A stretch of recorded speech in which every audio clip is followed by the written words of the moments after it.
नीति वचन 11वां अध्याय 24 और 25 आयत ऐसे है जो खुलकर देते हैं। यहां पर वर्ड लिखा है छित्रा, लेकिन खुलकर देते हैं, अगर मैं आसानी से कहूं तो भी उनकी बढ़ती ही होती है।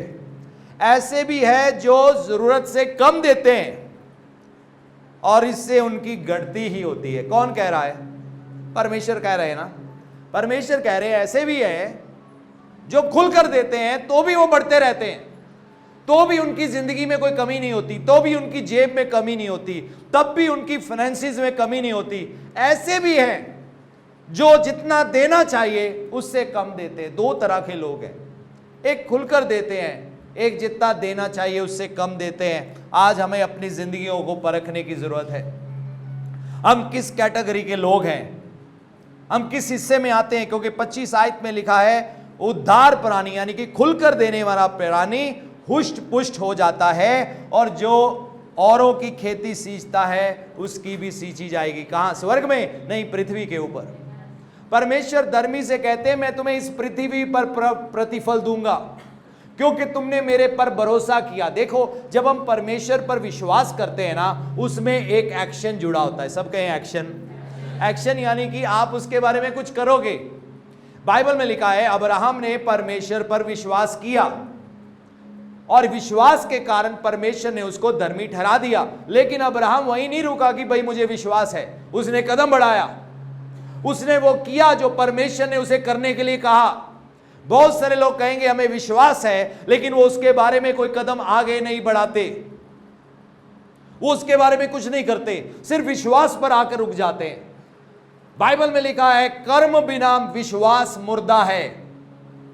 अगर हम विश्वास के मुताबिक काम नहीं करते, अगर हम विश्वास करते हम धर्मी हैं, और अगर हम धर्मी जिंदगी नहीं जिएंगे तो इससे हमारा विश्वास साबित होगा? नहीं होगा। हम धर्मी इसलिए नहीं है कि हमने अच्छे काम किए, हम धर्मी इसलिए हैं क्योंकि परमेश्वर ने हमें धर्मी ठहरा दिया और अब हमने विश्वास कर लिया, और जब हमने विश्वास कर लिया अब हम धर्मी हैं, अब हम वैसा ही जीवन जीना शुरू भी कर देंगे। आमीन। आपकी लाइफ में आपके विश्वास के मुताबिक आप रिजल्ट देखना शुरू हो जाओगे। अगर आप ये विश्वास करते हो आप धर्मी हो, आप पापी नहीं हो, और प्रभु यीशु मसीह ने आपके गुनाह माफ कर दिए हैं, आपको पापों से आजाद कर दिया है, आप देखोगे अब आप उन क्षेत्रों में जूझना बंद कर दोगे जिसमें पहले जूझ रहे थे। लेकिन अगर आपके अंदर विश्वास नहीं है, आप अपने विश्वास का रिजल्ट नहीं देखने पाओगे। अब्राहम ने परमेश्वर पर क्योंकि विश्वास किया, इस कारण परमेश्वर ने उसको धर्मी ठहराया, और जब वो धर्मी ठहराया गया, अब वो कुछ भी करने को तैयार था जो परमेश्वर उससे चाहते थे, क्योंकि उसका भरोसा परमेश्वर पर था। एक दिन परमेश्वर ने कहा जा अपने इकलौते बेटे इसहाक से जिससे तू प्यार करता है, जाके मोरिया पहाड़ के ऊपर कुर्बानी करके चढ़ा दे।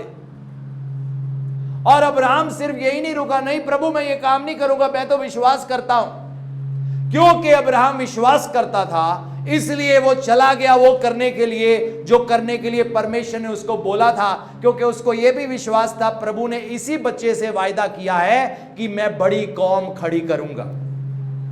आमीन। अब्राहम निकल पड़ा बेटे को कुर्बानी चढ़ाने के लिए। ये क्या था? ये उसका परमेश्वर पर विश्वास था। जब आपका परमेश्वर पर विश्वास है आप डरोगे नहीं अगर प्रभु आपको कुछ करने के लिए कहते हैं। अगर आपको परमेश्वर कहेंगे नौकरी छोड़ के फुल टाइम आ जा, आप क्यों नहीं डरोगे? क्योंकि आपका भरोसा किस पर है? परमेश्वर। जब आपके अंदर विश्वास नहीं होगा आप कहोगे नहीं नहीं कहां से खाएंगे, कहां से पिएंगे, कैसे जिएंगे, मुश्किलें आ जाएंगी। क्यों ये मन में आएगा? क्योंकि विश्वास नहीं है। क्या नहीं है? अब्राहम को विश्वास था इसीलिए तो कुर्बानी चढ़ाने के लिए चला गया। शद्रक मेशक अबेदनगो को आग के भट्ठे में डाले जाना था। राजा ने उनको मौका दिया, अभी भी झुक जा इस मूर्त के सामने, इस मूर्ति के सामने जो मैंने बनाई है, नहीं तो तुझे आग के भट्ठे में डाल दूंगा। तुम तीनों डाल दिए जाओगे आग के भट्ठे में। शद्रक मेशक अबेदनगो का परमेश्वर पर विश्वास था। उन्होंने कहा राजा हमारा परमेश्वर हमें इस आग के भट्ठे से बचा सकता है। आमीन। उनका विश्वास परमेश्वर के ऊपर था।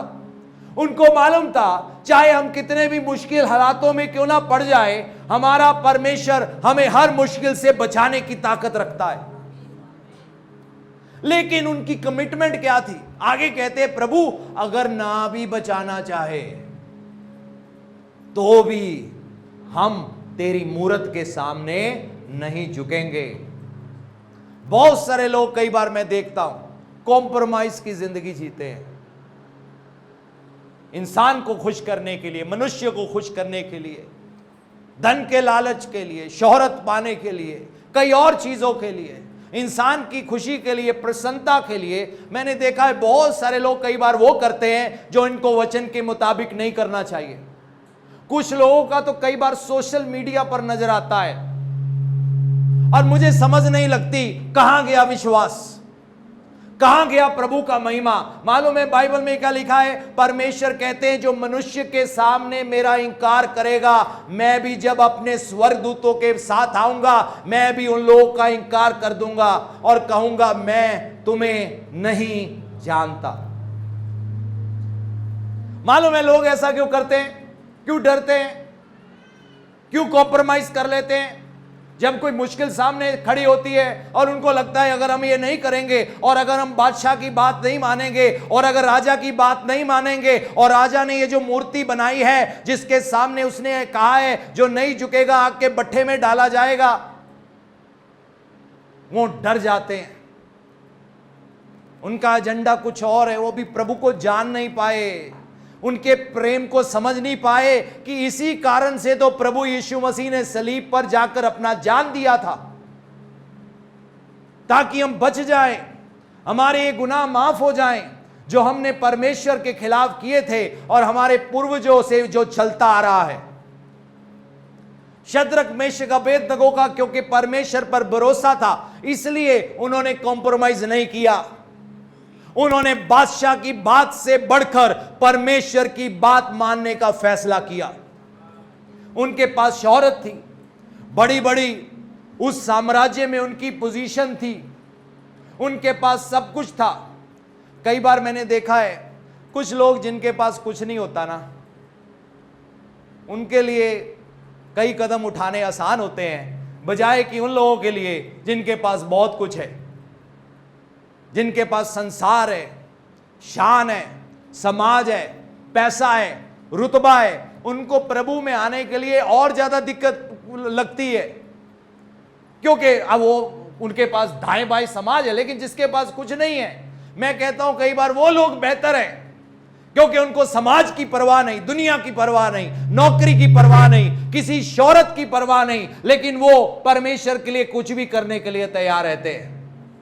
अब इसका मतलब ये नहीं है कि मैं कहता हूं कि आपके पास शोहरत ना हो, आपके पास पैसा ना हो, अच्छी जॉब ना हो, मैं वो बात नहीं बोलता।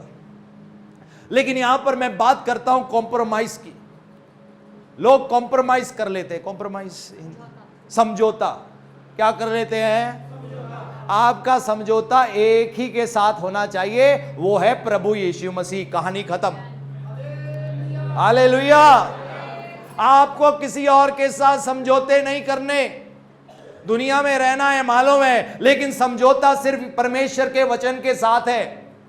अगर वचन कोई चीज करने से मना करता है मत करना, और अगर वचन कुछ करने के लिए कहता है वो करो और जरूर करो, चाहे आपकी समझ में आए या ना आए, क्योंकि आपका समझौता किसके साथ हुआ है?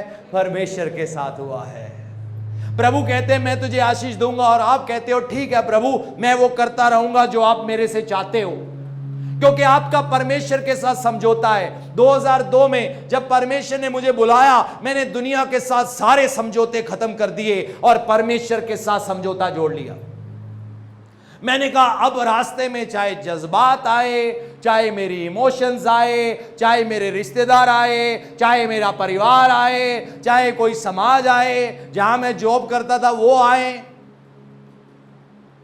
लेकिन प्रभु मुझे आपकी मर्जी पूरी करनी है। आसान नहीं था मेरे लिए, और सबसे मुश्किल मेरे लिए इसलिए था क्योंकि मेरी बहन जो लंदन में थी, जिसके द्वारा मैं पहुंचा था, और मेरे जीजाजी जो बहुत खुश थे उन दिनों में और चाहते थे मैं सेटल हो जाऊं, मैं उनका दिल तोड़ना नहीं चाहता था। मुझे बहुत बड़ा फेवर दिखाई दे रहा था। मुझे कहा मेरे पास घर है, कोई बात नहीं, तू यहां आ जा, एक घर है, तुम रह लेना वहां पर। हर तरफ से फेवर दिख रहा था, हर तरफ से खुले हुए रास्ते मिल रहे थे, लेकिन हर खुला हुआ रास्ता याद रखना परमेश्वर का नहीं होता। तो मुझे पहचानना पड़ा ये खुला हुआ दरवाजा प्रभु की ओर से है या नहीं है, और मुझे मालूम था नहीं है, और मुझे मालूम था कईयों का दिल तोड़ना पड़ेगा।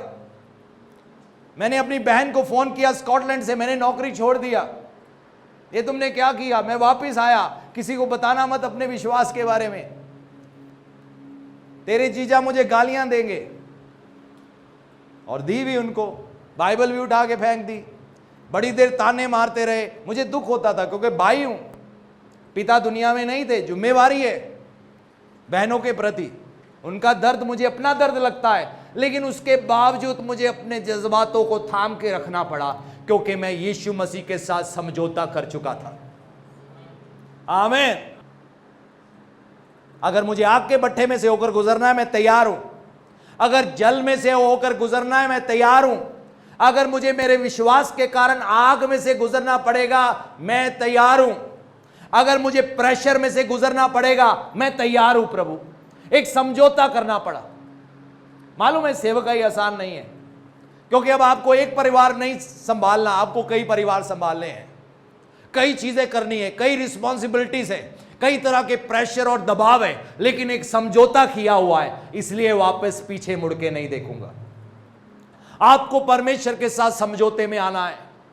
अब्राहम परमेश्वर के साथ समझौता किया था, इसीलिए जब परमेश्वर ने उसको कहा जाके अपने बेटा जिससे तू प्यार करता है, सब कहे प्यार करता है।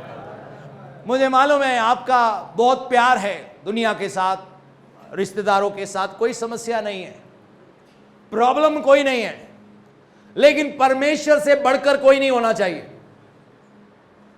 परमेश्वर ने क्या कहा? प्रभु यीशु ने, अगर कोई माता पिता, भाई बहन, पति पत्नी और अपने बच्चों से मुझसे बढ़कर प्रेम करेगा, वो मेरे योग्य नहीं है। क्योंकि जिससे आप ज्यादा प्रेम करते हो, आप उसकी बात मानोगे, आप उसके पीछे चलोगे। जिससे आप नंबर 1 प्यार करते हो, आप उसकी बात मानोगे। परमेश्वर कहते हैं मुझे मालूम है तू उस बेटे से प्यार करता है, जाके कुर्बानी करके चढ़ा दे। अब अब्राहम परमेश्वर पर विश्वास करता था, सब कहे विश्वास करता था। अब्राहम परमेश्वर पर विश्वास करता था, क्योंकि वो विश्वास करता था, वो डरा नहीं प्रभु की बात मानने में, उसका दिल नहीं धड़का, उसको मालूम था उसका बुलाने वाला सच्चा है। क्यों ना प्रभु के लिए ताली बजाएं। उसको मालूम था ये वो परमेश्वर है जिसने कहा मैं तुम्हें कभी धोखा ना दूंगा, मैं कभी त्यागूंगा नहीं, मैं तुम्हें छोड़ूंगा नहीं, भले ही तू आग में से होकर गुजरे, मैं तेरे साथ हूं। इसका मतलब ये नहीं कि आग में से गुजरना नहीं पड़ सकता। बहुत सारे लोग गुजरना नहीं चाहते, इसलिए झुक जाते हैं, इसलिए कॉम्प्रोमाइज कर लेते हैं। प्रभु यीशु मसीह ने कहा चौड़ा है वो रास्ता जो नाश की ओर लेकर जाता है, और बहुत सारे उस रास्ते पर चलते हैं, बहुत सारे विश्वासी चलते हैं, बहुत सारे कलीसिया आने वाले चलते हैं, बहुत सारे लोग जो अपनी जुबान से यीशु मसीह का नाम लेते हैं, वो उस चौड़े रास्ते पर चल रहे हैं। अफसोस की बात है, लेकिन थोड़े हैं जो सकरे रास्ते पर चलते हैं, जो बीड़ा रास्ता है, जो जीवन की ओर लेकर जाता है। देखो माफी पाना आसान है, लेकिन रास्ता सकरा है, रास्ता बीड़ा है। माफी पाली क्योंकि यीशु ने कीमत अदा कर दी, अब हमें चलना पड़ेगा किस पर? सकरे रास्ते पर। बहुत सारे लोग कहेंगे यीशु पर विश्वास करते हैं, लेकिन चौड़े रास्ते पर चल रहे हैं। आपका, अगर आप एक सच्चे विश्वासी हो, आप सकरे रास्ते पर चलोगे, आप बीड़े मार्ग पर चलने के लिए तैयार रहोगे। आप तैयार रहोगे, अगर मुझे आग में से भी गुजरना पड़े मैं तैयार हूं, अगर पानी में से होकर गुजरना पड़े मैं तैयार हूं, क्योंकि मेरा बुलाने वाला सच्चा है। क्यों ना जोर से प्रभु के लिए तैयार ताली बजाए। हमारा परमेश्वर कहता है मैं तुम्हें अनाथ ना छोड़ूंगा, भले एक मां अपने दूध पीते बच्चे को क्या भूल सकती है? अगर भूल भी जाए तो भी परमेश्वर कहते हैं मैं तुम्हें ना भूलूंगा। हमारा यीशु वो चरवाहा है, 100 में से एक भेड़ भी खो जाए उसको भी ढूंढने के लिए निकल जाता है ताकि उसको वापस लाए।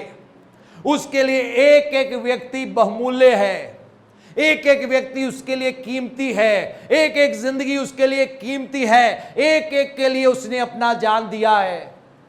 आप जितना वैल्यू परमेश्वर की नजरों में मेरा है उतना ही आपके लिए भी है, उतना ही वैल्यू वो आपका भी रखते हैं, क्योंकि आप भी उसके बेटे बेटियां हैं उसी तरह जैसे मैं परमेश्वर का बेटा हूं। आमीन। इसीलिए उन्होंने अपना वचन हमें दिया है। उन्होंने कहा है मेरे बच्चे मेरे साथ समझौते में आ जा, मेरे वचन के साथ सहमत हो जा, ये तुम्हें रास्ता दिखाएगा। कई बार हम कहते हैं ना परमेश्वर मुझे रास्ता दिखाओ, ये है रास्ता, ये बाइबल रास्ता है, ये परमेश्वर का वचन रास्ता है। और शुरुआत कहां से होती है इस रास्ते की? यीशु मसीह ने कहा मैं रास्ता हूं, उन्होंने ये भी कहा मैं दरवाजा हूं। आप यीशु मसीह पर विश्वास करके उस दरवाजे के द्वारा उस रास्ते पर दाखिल हो जाते हो। दरवाजे में से हो सकता है एक बार दाखिल होना पड़े, लेकिन रास्ते पर चलना पड़ता है। उस रास्ते पर चलने के लिए आपको परमेश्वर के साथ समझौते में आना ही पड़ेगा। आपके पास कोई ऑप्शन नहीं है, कोई ऑप्शन नहीं। पड़ोसी से कहो कोई ऑप्शन नहीं है, कोई दूसरा तरीका नहीं है। मैं नहीं चाहता आप में से कोई लोग उन 5 कुंवारियों की तरह हो जाए जो तैयार नहीं थे, जो दुनिया को खुश करने के लिए लगे थे, जो खो गए थे दुनिया की भीड़ में, जिनके लिए एक ही मकसद बन गया था मुझे बस आशीष चाहिए, दैट्स फाइन, ओके, बस और कुछ नहीं। जिन्होंने मसीहत को एक धर्म बना लिया और एक धर्म की प्रैक्टिस करते हैं। ट्रेडिशनल तौर पर हर संडे चर्च में लोग पहुंच जाते हैं, ऐसे लोग भी होते हैं। वो इनके लिए एक धर्म है, जैसे कोई व्यक्ति गुरुद्वारा मंदिर या मस्जिद में जाता है वैसे ही वो बस चर्च में आते हैं, लेकिन उनका परमेश्वर के साथ कोई रिश्ता नहीं है। वो परमेश्वर के वचनों के साथ अभी समझौते में नहीं आए। आपके जिंदगी में परमेश्वर की मर्जी और परमेश्वर के प्लान की शुरुआत पता कब होती है? जब आप समझौते में आ जाते हो, जब आप उनके साथ चलना शुरू हो जाते हो, तब आपकी जिंदगी में शुरुआत होती है। अब्राहम ने सिर्फ परमेश्वर पर विश्वास ही नहीं किया, वो अपने बेटे को कुर्बानी करके चढ़ाने के लिए भी तैयार था। और परमेश्वर कहते हैं तेरा बेटा जिससे तू प्यार करता है इसको कुर्बानी करके चढ़ा दे, क्या तू तैयार है इसके लिए? अब्राहम तैयार था, कहता ठीक है प्रभु। सुबह निकल पड़ा और परमेश्वर उसको देख रहे थे। वो रास्ते से मुड़ सकता था, वो जज्बाती हो सकता था, वो सोच सकता था मेरी बीवी मुझसे क्या कहेगी, लोग क्या कहेंगे, मैं कैसे अपने इस बेटे को दर्द दे सकता हूं। बेशक उसको विश्वास था प्रभु इसको जिंदा कर देंगे, लेकिन इतना उसको मालूम था कुर्बानी तो करना पड़ेगा। उसको यह विश्वास था प्रभु जिला उठाएंगे, लेकिन दर्द तो सहना पड़ेगा। उसने अपने जज्बातों को साइड पे छोड़ा, अपने दबावों को साइड में छोड़ा और निकल पड़ा, क्योंकि वो प्रभु के साथ समझौते में था।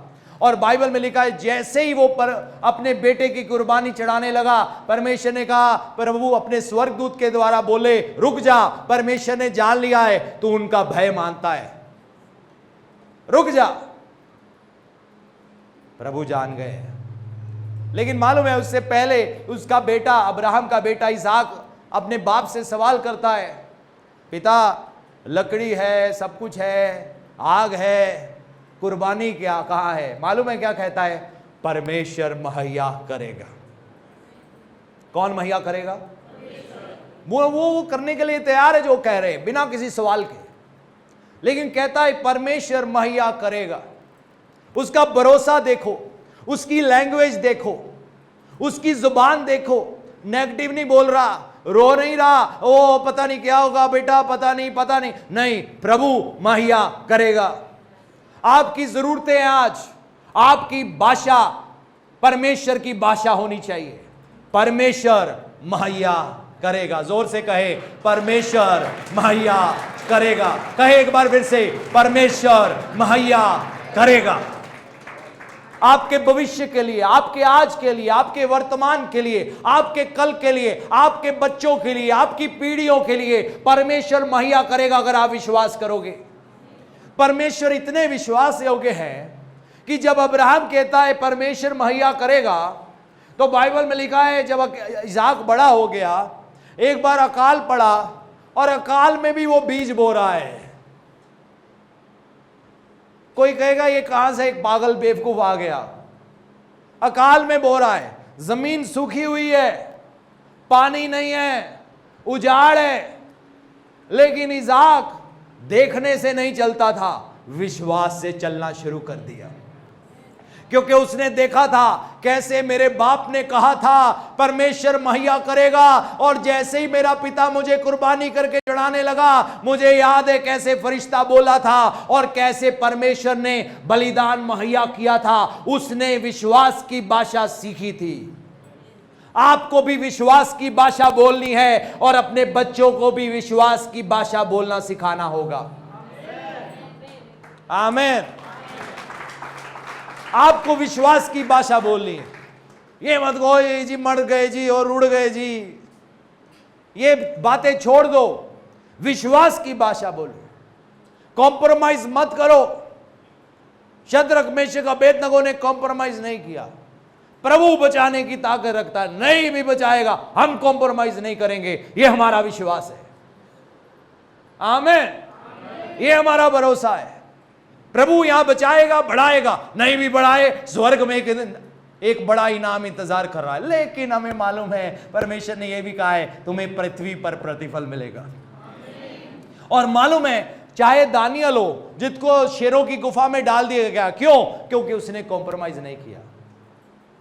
बहुत सारे लोग बाइबल में ऐसे हैं जो आज बहुत सारे विश्वासियों की तरह अगर कॉम्प्रोमाइज करते फिरते ना, वो बच जाते। नंबर 1। नंबर 2, जो बच गए और उनके द्वारा प्रभु को महिमा मिली, वो महिमा ना मिलती। जैसे दानियल बचा और वही राजा क्या कह रहा है, सच में दानियल का परमेश्वर ही परमेश्वर है। जब आप कॉम्प्रोमाइज नहीं करोगे और अगर आज कोई आपका विरोध कर रहा है, विरोध होने दोगे, तो एक दिन याद रखना परमेश्वर अपनी महिमा जाहिर करेंगे। आमीन।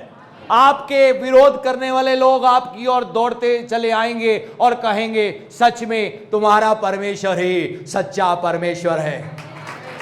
हालेलुया। आपका कॉम्प्रोमाइज ना करना हो सकता है कुछ समय आपको दिक्कत में डाल दे, लेकिन याद रखना एक महिमा इंतजार करती है। अगर मैं अपनी जिंदगी में उस दर्द में से ना गुजरा होता और मैं कॉम्प्रोमाइज कर लेता, दबाव में आ जाता, सामाजिक दबाव में, पारिवारिक दबाव में, पैसों के दबाव में, जायदाद के दबाव में, रिश्तेदारियों के दबाव में, मित्रों के दबाव में, शैतान के दबाव में, आज मैं इस जगह खड़ा ना होता, आज मेरे संतानें आशीषित ना होती। लेकिन मैंने प्रभु पर भरोसा किया और प्रभु उसका प्रतिफल दे रहे हैं, और मैं विश्वास करता हूं ये तो सिर्फ अभी एक शुरुआत है, और बहुत कुछ है जो प्रभु ने रखा है। आपके लिए भी बहुत कुछ रखा है। क्यों ना ताली बजाएं। Hallelujah, hallelujah. जब आप कॉम्प्रोमाइज नहीं करोगे, आपकी सहमति परमेश्वर के साथ होगी, आप प्रभु की महिमा को देखोगे। बहुत सारे लोग मौका ही नहीं देते परमेश्वर की महिमा जाहिर होने का, पहले ही झुक जाते हैं, पहले ही डर जाते हैं, पहले ही कॉम्प्रोमाइज कर लेते हैं, मौका नहीं देते। अगर मैं विश्वास में खड़ा ना होता, आज कितनी जिंदगियां प्रभु में ना आती। आप अगर विश्वास में खड़े ना होगे और कंप्रोमाइज करते रहोगे, और दुनिया तक यह संदेश नहीं पहुंचेगा आपके द्वारा कि यीशु मसीह ही प्रभु है, सोचो कितने और लोग जो आपके विश्वास के कारण बच सकते थे वो नहीं बचेंगे। सोच के देखो, अगर मैं कॉम्प्रोमाइज कर लेता, और जैसे राजा ने शद्रक मेशक को अबेदनगो को आज्ञा दिया था, मैं भी वही करता रहता। उन्होंने तो बात नहीं मानी, लेकिन मैं अगर वो करता फिरता, बताओ कितने लोग आज विश्वास में होते, कितनी जिंदगियां प्रभावित हो पाता, कोई भी ना होता। प्रभु कहते तू विश्वास योग्य नहीं है, एक चींटी को भी मैं बदल ना पाता। बदलती है हमारी गवाही, जिसके द्वारा हम जय पाते हैं। कोई जिंदगी में गवाही ना होती, परमेश्वर को अपना महिमा दिखाने का मौका ना मिलता, अगर हम कॉम्प्रोमाइज करते रहेंगे। हम क्या, हमारा गुराना भी उद्धार नहीं पाएगा, ना हम जाएंगे ना दूसरों को लेके जाएंगे। और याद रखना, एक दिन दुनिया के लोग आप पर दोष लगाएंगे। वहां पर कोई कहेगा तुमने मुझे क्यों नहीं बताया, कोई कहेगा तुम अगर विश्वास में मजबूत बने रहते, मैंने तो तुम्हें देख के सोचा था कि ये सब किया जा सकता है। दुनिया को भी साथ साथ खुश रखना चाहिए। हम भी इसी चक्कर में पड़ गए और हम भी दुनिया को खुश करते रहे। तुम भी यहां आए और हम भी तुम्हारे साथ आए। बाइबल में लिखा है, एक अंधा दूसरे अंधे को रास्ता नहीं दिखा सकता, दिखाए तो दोनों खड्डे में पड़ेंगे। आपको अंधों की तरह जिंदगी नहीं जीना, देखकर जिंदगी जीना है, वचन के मुताबिक जीना है। आपने यीशु मसीह को अपना हाथ थमाया है, और अगर आपकी आंखें परेशान करती, आंखें बंद कर लो थोड़ी देर के लिए। तो ये क्या होगा, और इस चीज का क्या होगा, और उस चीज का क्या होगा, और ये समाज क्या कहेगा, और मेरी नौकरी चली जाएगी। जाने तो जाती है तो क्या मतलब, खाएंगे कहां से। प्रभु ने कहा ये पंछियों को देखो, इनको कौन देता है खाने को, तुम तो इनसे भी बढ़कर हो। इजरायलियों को जिसने मुहैया कराया, 40 साल तक कोई खेतीबाड़ी नहीं किया, कोई जाल नहीं फेंका, वेज मांगा वेज मिला, नॉन वेज मांगा नॉन वेज मिला। खुद ब खुद उनकी खुराक उन तक पहुंच जाती थी। देखो परमेश्वर का काम देखो। तो वो परमेश्वर अगर इजराइलियों को मुहैया करा सकता है, आपको और कितना बढ़कर मुहैया नहीं करा सकता। आमीन। आपको भरोसा करना होगा, आपको परमेश्वर पर विश्वास करना होगा। परमेश्वर मुहैया कराएंगे, प्रभु मेरी जरूरत को पूरा करेंगे, प्रभु मुझे संभालेंगे। मैंने डर का जीवन नहीं जीना, मैंने विश्वास का जीवन जीना है। मैंने देखने से नहीं चलना, मैंने विश्वास से चलना है।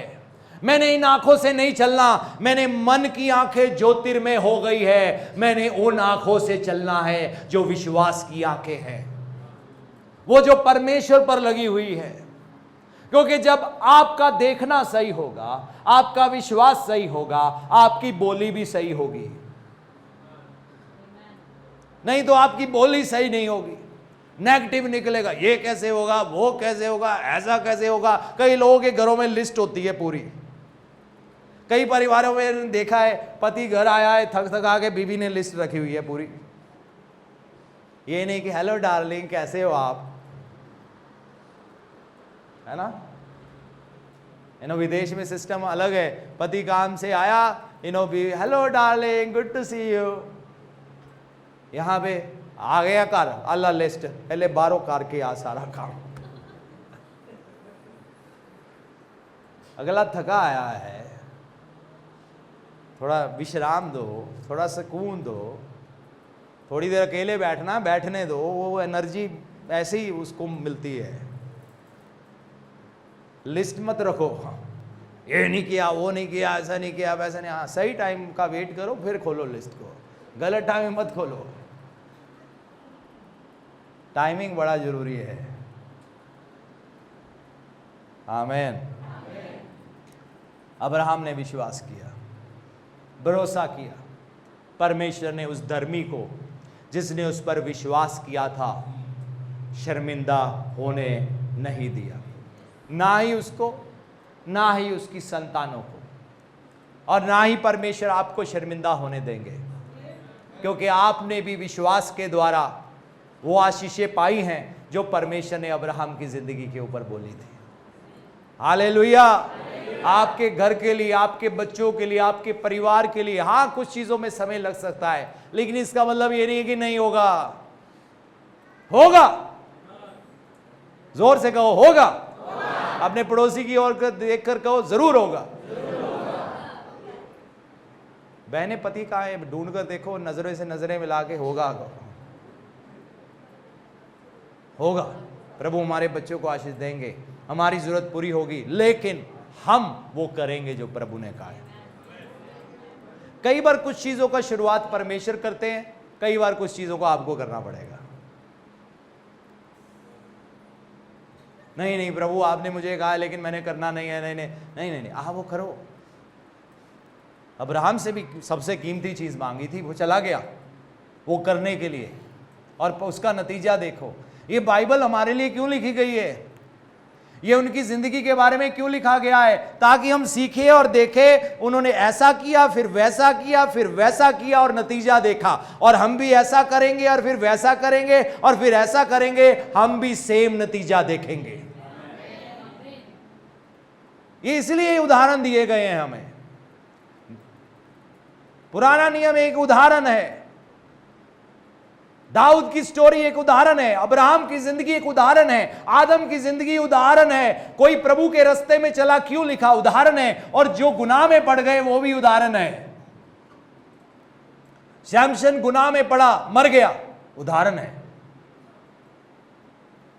अभिषेक था लेकिन मर गया।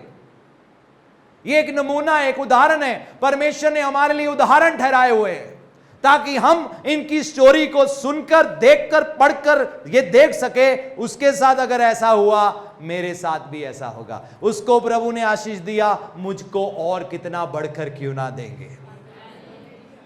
आमीन। और वो तो चूक जाते थे, आखिर में यीशु मसीह हमारे लिए उदाहरण बने, जिन्होंने अपने आप को दे दिया। मेरी नहीं आपकी मर्जी पूरी हो जाए, हो सके तो कटोरा हटा दो। कुछ कटोरे आपको पीने पड़ेंगे। पड़ोसी से कहो कुछ कटोरे आपको पीने पड़ेंगे। पड़ोसियों की बात सुननी पड़ेगी, लोगों की धमकी सुननी पड़ेगी, ये कर देंगे, जायदाद से निकाल देंगे, ABCD। उनको कहो तुम कुछ नहीं कर सकते, क्योंकि मेरे लिए तय करने वाला मेरा परमेश्वर है। Hallelujah, hallelujah, hallelujah. मेरे लिए तय करने वाला मेरा परमेश्वर है। वो जो कह रहा ना ये कर देंगे, उसको ये नहीं पता उसकी सांसें भी यीशु मसीह के हाथ में है। वो अगले पल फैसला करे, वो खींचने की ताकत रखता है। प्रभु किसी की ना खींचे। प्रभु सबको लंबी उम्र दे, सब प्रभु को जाने, ये हमारी प्रार्थना है, लेकिन वो खींचने की ताकत रखता है। बाइबल में उदाहरण है हमारे लिए। जो लोग परमेश्वर के सामने खड़े हुए, उनका नामो निशान मिटा। जो कौम में जो बादशाह यीशु मसीह के खिलाफ खड़े हुए, यीशु मसीह के कामों के खिलाफ खड़े हुए, वो मिट गए। मालूम है बाइबल में एक राजा था जो अपनी महिमा चाहता था, और बाइबल में लिखा है खड़े खड़े को कीड़े पड़ गए। खड़े खड़े को अपनी शान दिखा रहा है और उसी समय एकदम कीड़े पड़ गए उसको, और सब लोग देख रहे हैं।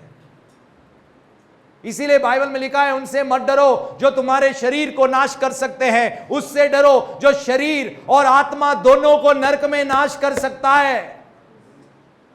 इसके लिए आपको अपनी आंखें बंद करनी होगी, उसके बारे में सोचना होगा, उस जगह के बारे में, क्योंकि आंखों से हमें सिर्फ दुनिया की चहक महक दिखती है, लेकिन लोगों को वो दिखाई नहीं देती, वो खतरनाक जगह।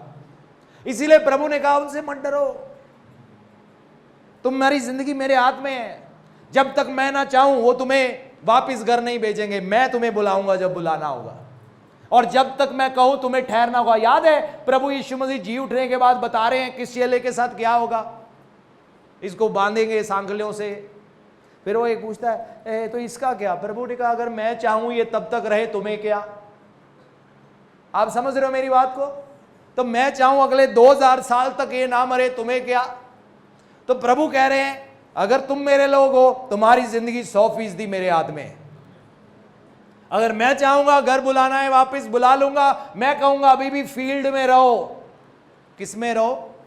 ये दुनिया एक खेत की तरह है जहां आपको मजदूर की तरह परमेश्वर ने भेजा है और कहा है फल लाओ और बहुत सा फल लाओ और तुम्हारा फल बना रहे। यहां आप भेजे गए हो और एक दिन वापस बुलाए जाओगे और दुनिया के बादशाह के सामने खड़े होगे और अपनी जिंदगी का जवाब दोगे। और उस दिन हम क्या जवाब देंगे कि हमने अपना जीवन किन चीजों में बिताया है, किसको खुश करने के लिए जीते रहे हैं आज तक? क्या जवाब देंगे? आज दुनिया हमारी वाहवाही करती रहे और परमेश्वर के सामने खड़े होकर हमें शर्मिंदा होना पड़े। चुन लो आज क्या चुनना है। लेकिन प्रभु वाहवाही दिलाएंगे दुनिया में, फिक्र मत करो, लेकिन अपने तरीके से। मर्जी उसकी तू करता जा, वादा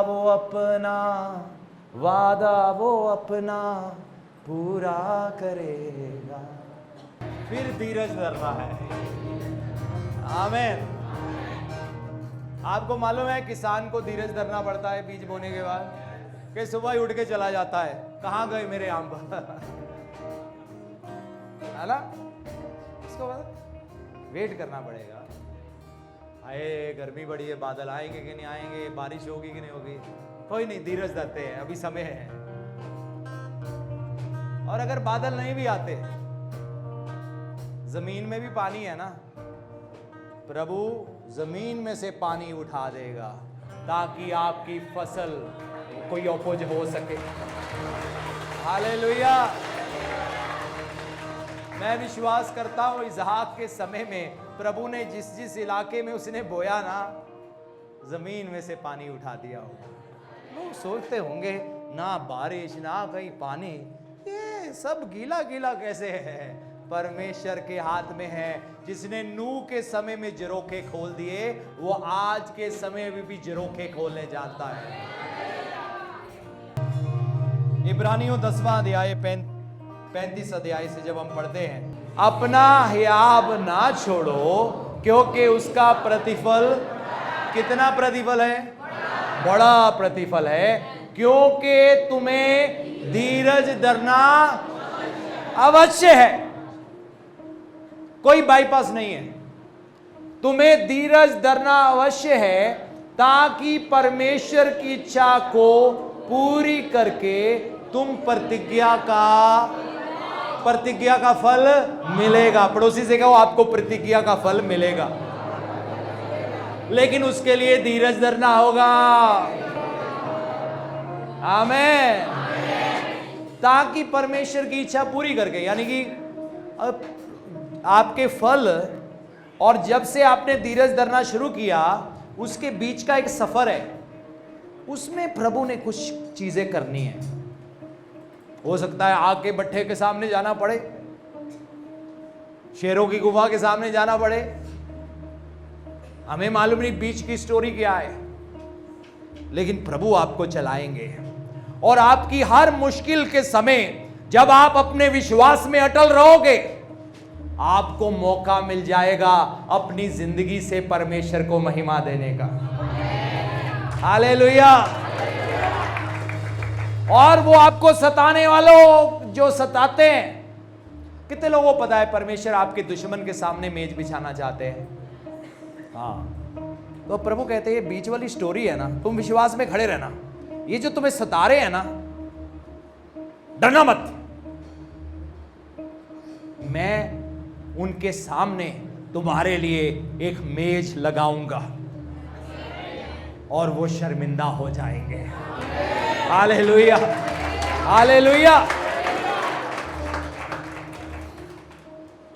ताकि परमेश्वर की इच्छा को पूरी हो। तो बीच में हमें नहीं मालूम क्या मुश्किल आए तक, लेकिन हम तैयार हैं। प्रभु क्या करेंगे? प्रतिज्ञा का फल हमें देंगे। आगे क्या लिखा है? क्योंकि अब बहुत ही थोड़ा समय रह गया है। कितना थोड़ा समय रह गया है?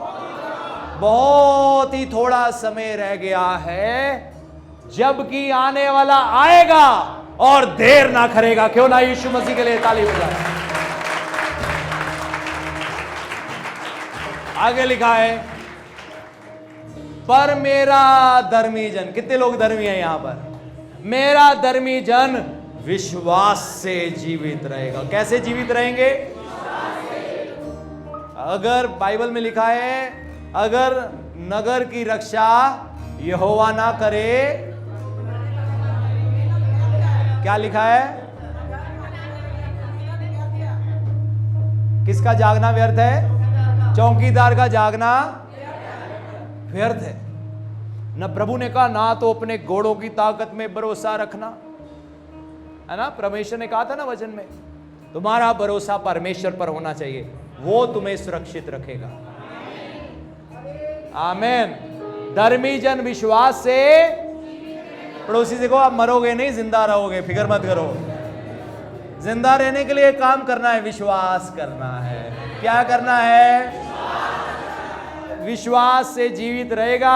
यदि वह पीछे हट गया, यदि उसने कॉम्प्रोमाइज कर लिया, यदि वो डबल लाइफ जीना शुरू हो गया, एक तरफ कह दिया प्रभु पर विश्वास है, दूसरी तरफ संसारिक चीजें भी करते गए, संसारिक रीति रिवाज पूरे करते रहे, संसारिक बातों में चलते रहे, दुनिया को खुश करते रहे, ये ऐसा व्यक्ति जो पीछे हट जाता है, यदि वह पीछे हट जाए तो मेरा मन उससे प्रसन्न ना होगा।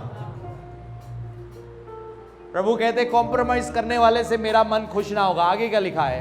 पर हम हटने वाले नहीं कि नाश हो जाए, और विश्वास करने वाले हैं कि प्राणों को बचाए। जोर से ताली बजाएंगे। हालेलुया। हटने वालों का, जो पीछे हटते हैं उनका क्या होगा? लेकिन हम उनमें से, एक बार फिर से बोले, बाइबल पढ़ते हुए, आप प्रभु को कह रहे हो, आप अपने आप को कह रहे हो, आप समाज को कह रहे हो, पर हम हटने वाले नहीं कि नाश हो जाए, पर विश्वास करने वाले हैं कि प्राणों को बचाए। एक बार फिर से मिलकर पढ़े, हम हटने वाले नहीं कि नाश हो जाए, पर विश्वास करने वाले हैं कि प्राणों को बचाए।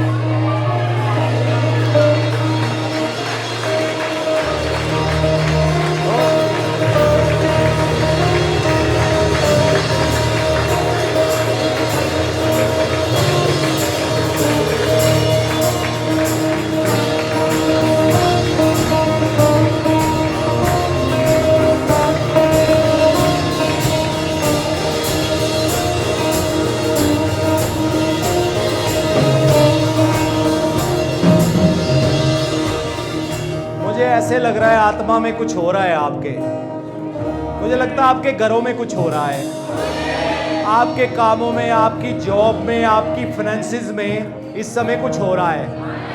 इसलिए कुछ समय हम चुप नहीं करेंगे।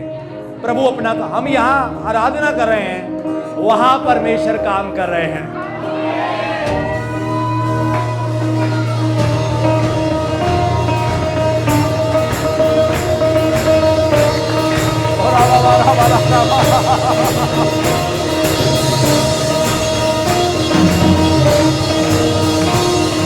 मैं आजाद हूँ, मैं आजाद हूँ, मैं आजाद हूँ, मैं आजाद हूँ, मैं आजाद हूँ।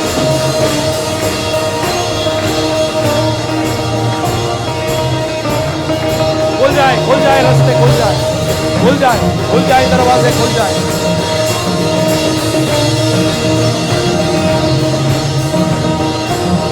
बाबा कुछ हो रहा है।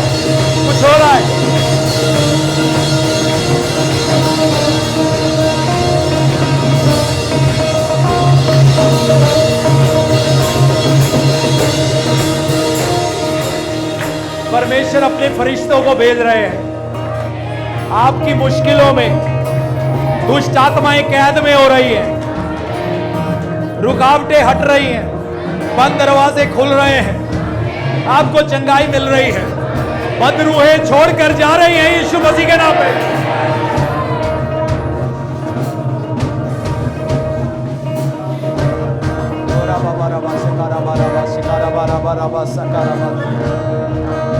यारा बाबा खारा बारा बारा बासा खारा बात हो रे रावा खासा कारामा थोरे आला रावा शिकारामा। अन्य भाषा में प्रार्थना करें। जो लोग अन्य भाषा में नहीं बोल सकते, हाथ उठाएं, स्वर्ग के साथ जुड़ जाएं और पवित्र आत्मा से भर जाएं।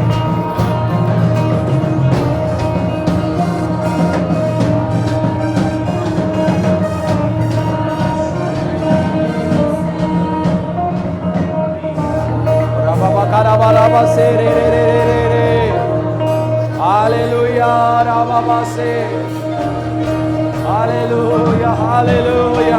धन्यवाद धन्यवाद धन्यवाद यीशु, धन्यवाद। स्वर्ग खुल गया है, मेरे घर के ऊपर स्वर्ग खुल गया है, मेरे कामों में स्वर्ग खुल गया है, मेरे परिवार में स्वर्ग खुल गया है, मेरे कारोबार में स्वर्ग खुल गया है, मेरी जॉब में स्वर्ग खुल गया है।